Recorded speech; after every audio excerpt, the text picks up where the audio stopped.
নমস্কাৰ স্বাগতম জনাইছো আপোনালোকক কাজিৰঙা নিউজলৈ মই জিজ্জুতি লস্কৰে লৈ আহিছো এই মুহূৰ্তৰ এটা বিগ ব্ৰেকিং নিউজ পুনৰ ধৰা পৰিছে কোভিড পজিটিভ অসমত আৰু এই মুহূৰ্তত অসমৰ কোভিড পজিটিভৰ মুঠ সংখ্যা 352 জনলৈ বৃদ্ধি পাইছে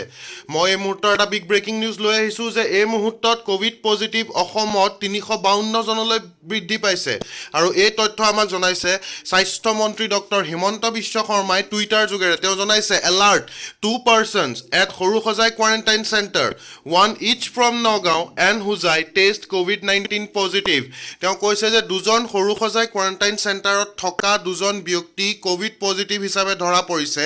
আৰু তাৰে এজন নগাঁৱৰ আৰু এজন হুজাইৰ আৰু ইয়াকে লৈ মুঠ সংখ্যা অসমত 352 জনলৈ বৃদ্ধি পাইছে আৰু এক্টিভ কেছ এতিয়াও 288 কেছ এক্টিভ হৈ আছে অসমত এই মুহূৰ্তৰ এটা বিগ ব্ৰেকিং নিউজ যে দুজন পুনৰ ধৰা পৰিছে এজন নগাঁৱৰ এজন হুজাই আৰু গুটেই কেইজন বা দুইজনেই সৰুসজাই কোৱাৰেণ্টাইন চেণ্টাৰত আছিলে আৰু ইয়াকে লৈ মুঠ সংখ্যা 352 জনলৈ বৃদ্ধি অসমৰ